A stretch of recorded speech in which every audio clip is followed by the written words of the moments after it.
Louange à Dieu, Seigneur des mondes, c'est toi seul que nous adorons et c'est toi dont nous implorons secours. Quant à Muhammad, sallallahu alayhi wa sallam, que Dieu se penche sur lui et le prenne en sa sauvegarde. Nous lui témoignons nos respects et notre gratitude pour tout ce qu'il a fait pour le bien de l'humanité.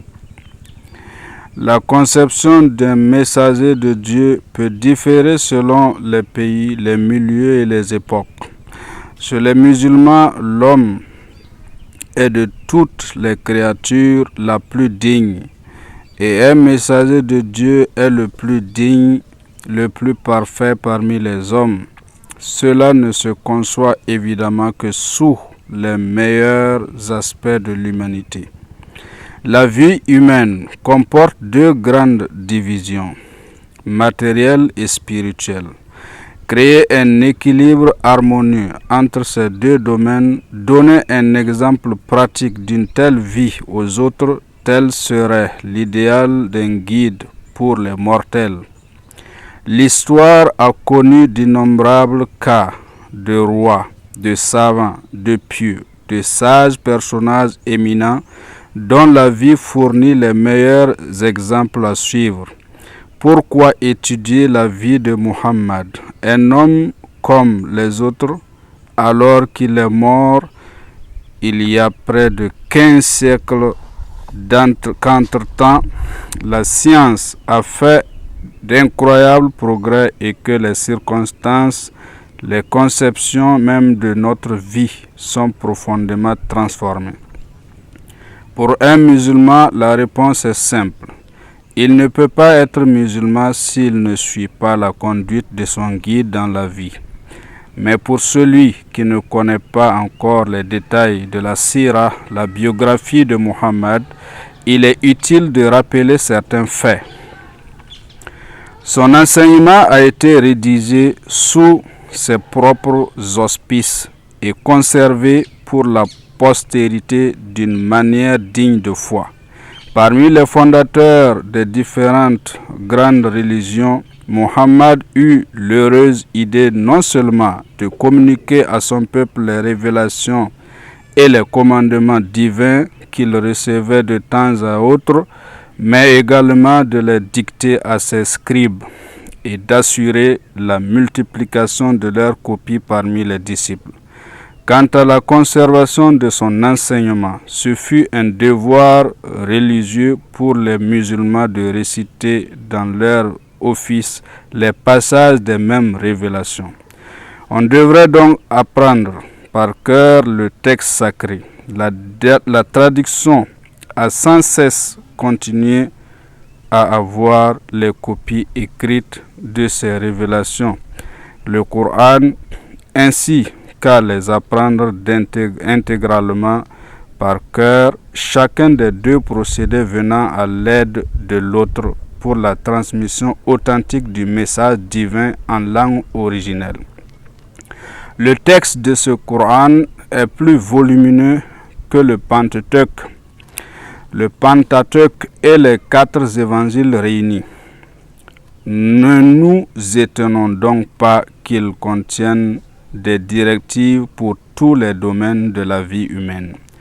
Muhammad ne réclame point pour lui le monopole de la dignité de messager de Dieu.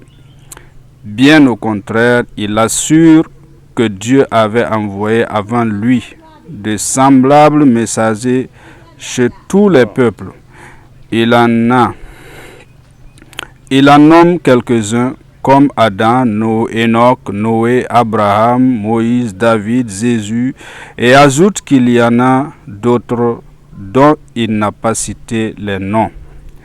Il ne réclame que la seule fonction de restaurateur de la vérité éternelle, de revivificateur de ce que les anciens prophètes ont enseigné, mais dont l'enseignement a subi des dégradations par suite des guerres et des révolutions survenues dans la fâcheuse histoire des descendants d'Adam et Ève.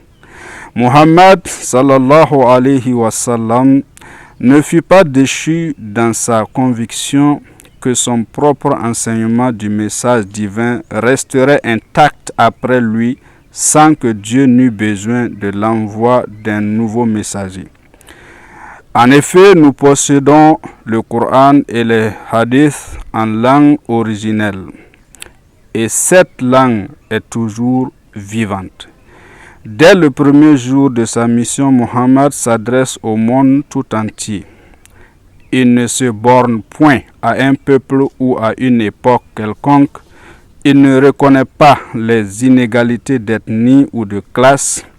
Pour l'islam, l'égalité absolue des hommes et la supériorité individuelle du fait des œuvres volontaires sont la règle.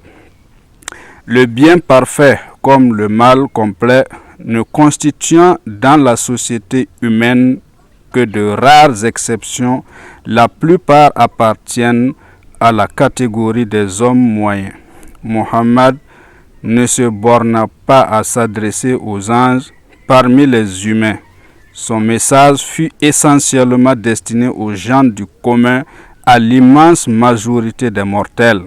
Selon l'expression du Coran, c'est belle part ici-bas, belle part aussi dans l'au-delà, que l'homme doit rechercher. L'histoire humaine ne manque pas de grands rois, de grands conquérants, de grands réformateurs, de grands ascètes, etc. Mais la plupart du temps, chacun n'a de valeur que dans son propre domaine. L'assemblage de tous ces divers aspects chez un seul homme, comme c'est le cas chez Mohammed, est non seulement très rare, mais constitue aussi un cas où l'enseignement eut la chance d'être mis en application par celui même qui avait enseigné. La direction est équilibrée par l'expérience. La direction est équilibrée par l'expérience. Comme réformateur, il suffit de dire que Mohammed est fondateur d'une religion qui est une des plus grandes religions du monde actuel, qui existe toujours vigoureusement et dont les pertes en comparaison de ses gains quotidiens sont presque négligeables. Comme ascète et pratiquant de ses propres doctrines, nous verrons que la vie de Mohammed fut irréprochable. Comme organisateur social, nous savons qu'il est parti de rien dans un pays de bellum omnium contra omnes et finit en 10 ans par constituer un État de plus de 3 millions de kilomètres carrés comportant la totalité de la péninsule arabique avec les régions méridionales de l'Irak et de la Palestine. Il le légua à ses successeurs qui l'étendirent en une quinzaine d'années seulement après lui sur les 3 continents de l'Europe, de l'Afrique et de l'Asie. Comme conquérant la totalité des pertes des 2 côtés dans ces guerres ne dépasse quelques centaines d'hommes, et cependant sur tous ces territoires l'obéissance était parfaite. En effet, il régnait sur les cœurs beaucoup plus que sur les corps. Quant au succès de sa mission et de son vivant, lors de son dernier pèlerinage de la Mecque, il put s'adresser à un rassemblement d'environ 150 000 fidèles à Arafat, alors qu'un plus grand nombre encore de musulmans étaient restés chez eux à ce moment historique, car il n'est pas obligatoire d'aller chaque année en pèlerinage. Mohammed ne se croyait jamais au-dessus des lois qu'il imposait à ses fidèles. Bien au contraire, il priait, il jeûnait et il donnait le monde beaucoup plus encore qu'il ne l'exigeait de ses disciples. Comme nous allons le voir, il était juste et même compatissant envers ses ennemis en temps de paix comme en temps de guerre. Quant à son enseignement, il intéresse tous les aspects de la vie humaine, les croyances, les pratiques spirituelles, la moralité, l'économie, la politique, bref, tout ce qui concerne la vie individuelle ou collective, spirituelle ou temporelle. Et d'ailleurs, il a laissé sur tout cela son propre exemple. Il faut donc l'étudier avant de le juger.